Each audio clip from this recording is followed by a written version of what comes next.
I want you to reimagine how life is organized on Earth. Think of the planet like a human body that we inhabit. The skeleton is the transportation system of roads and railways, bridges and tunnels, air and seaports that enable our mobility across the continents. The vascular system that powers the body, or the oil and gas pipelines and electricity grids that distribute energy. And the nervous system of communications is the internet cables, satellites, cellular networks, and data centers that allow us to share information.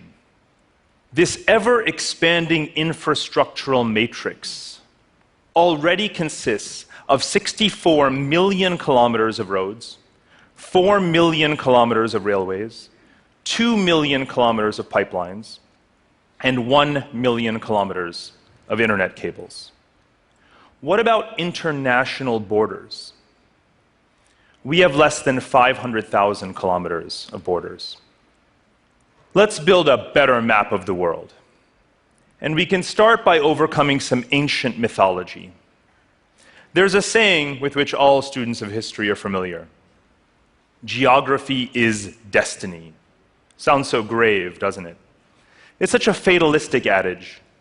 It tells us that landlocked countries are condemned to be poor, that small countries cannot escape their larger neighbors, that vast distances are insurmountable. But every journey I take around the world, I see an even greater force sweeping the planet: connectivity. The global connectivity revolution, in all of its forms, transportation, energy, and communications, has enabled such a quantum leap in the mobility of people, of goods, of resources, of knowledge, such that we can no longer even think of geography as distinct from it. In fact, I view the two forces as fusing together into what I call connectography. Connectography represents a quantum leap in the mobility of people, resources, ideas, but it is an evolution of the world from political geography, which is how we legally divide the world, to functional geography, which is how we actually use the world, from nations and borders to infrastructure and supply chains. Our global system is evolving from the vertically integrated empires of the 19th century through the horizontally interdependent nations of the 20th century into a global network civilization in the 21st century. Connectivity, not sovereignty, has become the organizing principle of the human species.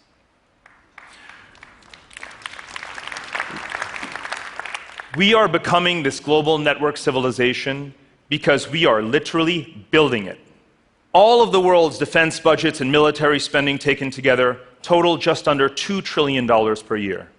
Meanwhile, our global infrastructure spending is projected to rise to $9 trillion per year within the coming decade. And well, it should. We have been living off an infrastructure stock meant for a world population of 3 billion, as our population has crossed 7 billion to 8 billion, and eventually 9 billion and more. As a rule of thumb, we should spend about $1 trillion on the basic infrastructure needs of every billion people in the world. Not surprisingly, Asia is in the lead. In 2015, China announced the creation of the Asia Infrastructure and Investment Bank, which, together with a network of other organizations, aims to construct a network of iron silk roads stretching from Shanghai to Lisbon. And as all of this topographical engineering unfolds, we will likely spend more on infrastructure in the next 40 years. We will build more infrastructure in the next 40 years than we have in the past 4,000 years. Now let's stop and think about it for a minute. Spending so much more on building the foundations of global society, rather than on the tools to destroy it, can have profound consequences. Connectivity is how we optimize the distribution of people and resources around the world. It is how mankind comes to be more than just the sum of its parts. I believe that is what is happening. Connectivity has a twin megatrend in the 21st century: planetary urbanization. Cities are the infrastructures that most define us. By 2030, more than 2/3 of the world's population will live in cities. And these are not mere little dots on the map, but they are vast archipelagos stretching hundreds of kilometers. Here we are in Vancouver, at the head of the Cascadia corridor that stretches south across the US border to Seattle. The technology powerhouse of Silicon Valley begins north of San Francisco, down to San Jose, and across the bay to Oakland. The sprawl of Los Angeles now passes San Diego across the Mexican border to Tijuana. San Diego and Tijuana now share an airport terminal where you can exit into either country. Eventually, a high-speed rail network may connect the entire Pacific spine. America's northeastern megalopolis begins in Boston through New York and Philadelphia to Washington. It contains more than 50 million people and also has plans for a high-speed rail network. But Asia is where we really see the megacities coming together. This continuous strip of light from Tokyo through Nagoya to Osaka contains more than 80 million people and most of Japan's economy. It is the world's largest megacity, for now. But in China, megacity clusters are coming together with populations reaching 100 million people. The Bohai Rim around Beijing, the Yangtze River Delta around Shanghai, and the Pearl River Delta stretching from Hong Kong north to Guangzhou. And in the middle, the Chongqing-Chengdu megacity cluster, whose geographic footprint is almost the same size as the country of Austria. And any number of these megacity clusters has a GDP approaching $2 trillion. That's almost the same as all of India today. So imagine if our global diplomatic institutions, such as the G20, were to base their membership on economic size rather than national representation. Some Chinese megacities may be in and have a seat at the table, while entire countries, like Argentina or Indonesia, would be out. Moving to India, whose population will soon exceed that of China, it too has a number of megacity clusters, such as the Delhi capital region and Mumbai. In the Middle East, Greater Tehran is absorbing 1/3 of Iran's population. Most of Egypt's 80 million people live in the corridor between Cairo and Alexandria. And in the Gulf, a necklace of city-states is forming, from Bahrain and Qatar through the United Arab Emirates to Muscat in Oman. And then there's Lagos, Africa's largest city and Nigeria's commercial hub. It has plans for a rail network that will make it the anchor of a vast Atlantic coastal corridor stretching across Benin, Togo, and Ghana to Abidjan, the capital of the Ivory Coast. But these countries are suburbs of Lagos. In a megacity world, countries can be suburbs of cities. By 2030, we will have as many as 50 such megacity clusters in the world. So which map tells you more? Our traditional map of 200 discrete nations that hang on most of our walls, or this map of the 50 megacity clusters? And yet even this is incomplete, because you cannot understand any individual megacity without understanding its connections to the others. People move to cities to be connected, and connectivity is why these cities thrive. Any number of them, such as Sao Paulo or Istanbul or Moscow, has a GDP approaching or exceeding 1/3 to 1/2 of their entire national GDP. But equally importantly, you cannot calculate any of their individual value without understanding the role of the flows of people, of finance, of technology that enable them to thrive. Take the Gauteng province of South Africa, which contains Johannesburg and the capital Pretoria. It too represents just over 1/3 of South Africa's GDP. But equally importantly, it is home to the offices of almost every single multinational corporation that invests directly into South Africa and indeed into the entire African continent. Cities want to be part of global value chains. They want to be part of this global division of labor. That is how cities think. I've never met a mayor who said to me, "I want my city to be cut off." They know that their cities belong as much to the global network civilization as to their home countries. Now, for many people, urbanization causes great dismay. They think cities are wrecking the planet. But right now, there are more than 200 intercity learning networks thriving. That is as many as the number of intergovernmental organizations that we have. And all of these intercity networks are devoted to one purpose: mankind's number one priority in the 21st century: sustainable urbanization. Is it working? Let's take climate change. We know that summit after summit in New York and Paris is not going to reduce greenhouse gas emissions. But what we can see is that transferring technology and knowledge and policies between cities is how we've actually begun to reduce the carbon intensity of our economies. Cities are learning from each other how to install zero-emissions buildings, how to deploy electric car sharing systems. In major Chinese cities, they're imposing quotas on the number of cars on the streets. In many Western cities, young people don't even want to drive anymore. Cities have been part of the problem. Now they are part of the solution. Inequality is the other great challenge to achieving sustainable urbanization. When I travel through megacities from end to end, it takes hours and days, I experience the tragedy of extreme disparity within the same geography. And yet our global stock of financial assets has never been larger, approaching $300 trillion. That's almost 4 times the actual GDP of the world. We have taken on such enormous debts since the financial crisis. But have we invested them in inclusive growth? No, not yet. Only when we build sufficient, affordable public housing, when we invest in robust transportation networks to allow people to connect to each other, both physically and digitally, that's when our divided cities and societies will come to feel whole again. And that is why infrastructure has just been included in the United Nations Sustainable Development Goals, because it enables all the others. Our political and economic leaders are learning that connectivity is not charity, it's opportunity. And that's why our financial community needs to understand that connectivity is the most important asset class of the 21st century. Now, cities can make the world more sustainable. They can make the world more equitable.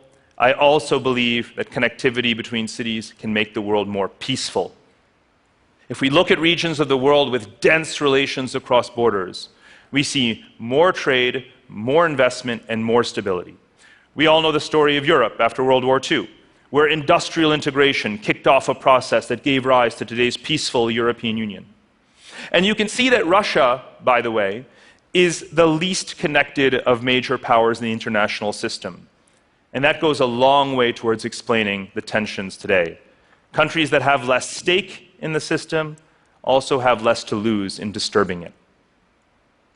In North America, the lines that matter most on the map are not the US-Canada border or the US-Mexico border, but the dense network of roads and railways and pipelines and electricity grids and even water canals that are forming an integrated North American Union. North America does not need more walls. It needs more connections.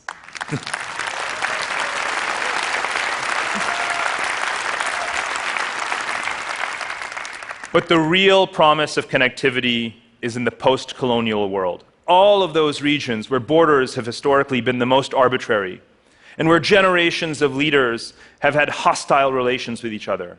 But now a new group of leaders has come into power and is burying the hatchet.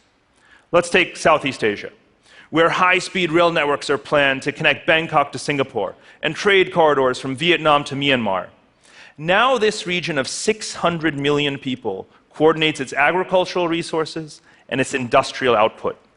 It is evolving into what I call a Pax Asiana, a peace among Southeast Asian nations. A similar phenomenon is underway in East Africa, where a half-dozen countries are investing in railways and multimodal corridors so that landlocked countries can get their goods to market.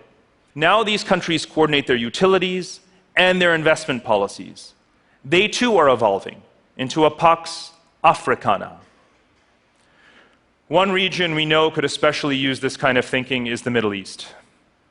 As Arab states tragically collapse, what is left behind but the ancient cities such as Cairo, Beirut, and Baghdad? In fact, the nearly 400 million people of the Arab world are almost entirely urbanized. As societies, as cities, they are either water-rich or water-poor, energy-rich or energy-poor. And the only way to correct these mismatches is not through more wars and more borders, but through more connectivity of pipelines and water canals. Now, sadly, this is not yet the map of the Middle East, but it should be. A connected Pax Arabia, internally integrated and productively connected to its neighbors, Europe, Asia, and Africa. Now, it may not seem that connectivity is what we want right now towards the world's most turbulent region, but we know from history that more connectivity is the only way to bring about stability in the long run. Because we know that in region after region, connectivity is the new reality. Cities and countries are learning to aggregate into more peaceful and prosperous wholes. But the real test is going to be Asia. Can connectivity overcome the patterns of rivalry among the great powers of the Far East? After all, this is where World War III is supposed to break out. Since the end of the Cold War, a quarter century ago, at least 6 major wars have been predicted for this region, but none have broken out. Take China and Taiwan. In the 1990s, this was everyone's leading World War III scenario. But since that time, the trade and investment volumes across the straits have become so intense that last November, leaders from both sides held a historic summit to discuss eventual peaceful reunification. And even the election of a nationalist party in Taiwan that's pro-independence earlier this year does not undermine this fundamental dynamic. China and Japan have an even longer history of rivalry and have been deploying their air forces and navies to show their strength in island disputes. But in recent years, Japan has been making its largest foreign investments in China. Japanese cars are selling in record numbers there. And guess where the largest number of foreigners residing in Japan today comes from? You guessed it, China. China and India have fought a major war and have 3 outstanding border disputes. But today, India is the second largest shareholder in the Asia Infrastructure and Investment Bank. They're building a trade corridor stretching from northeast India through Myanmar and Bangladesh to southern China. Their trade volume has grown from $20 billion a decade ago to $80 billion today. Nuclear-armed India and Pakistan have fought 3 wars and continue to dispute Kashmir. But they're also negotiating a most favored nation trade agreement and want to complete a pipeline stretching from Iran through Pakistan to India. And let's talk about Iran. Wasn't it just 2 years ago that war with Iran seemed inevitable? Then why is every single major power rushing to do business there today? Ladies and gentlemen, I cannot guarantee that World War III will not break out, but we can definitely see why it hasn't happened yet. Even though Asia is home to the world's fastest growing militaries, these same countries are also investing billions of dollars in each other's infrastructure and supply chains. They are more interested in each other's functional geography than in their political geography. And that is why their leaders think twice, step back from the brink, and decide to focus on economic ties over territorial tensions. So often it seems like the world is falling apart, but building more connectivity is how we put Humpty Dumpty back together again, much better than before. And by wrapping the world in such seamless physical and digital connectivity, we evolve towards a world in which people can rise above their geographic constraints. We are the cells and vessels pulsing through these global connectivity networks. Every day, hundreds of millions of people go online and work with people they've never met. More than 1 billion people cross borders every year, and that's expected to rise to 3 billion in the coming decade. We don't just build connectivity, we embody it. We are the global network civilization, and this is our map. A map of the world in which geography is no longer destiny. Instead, the future has a new and more hopeful motto: connectivity is destiny. Thank you.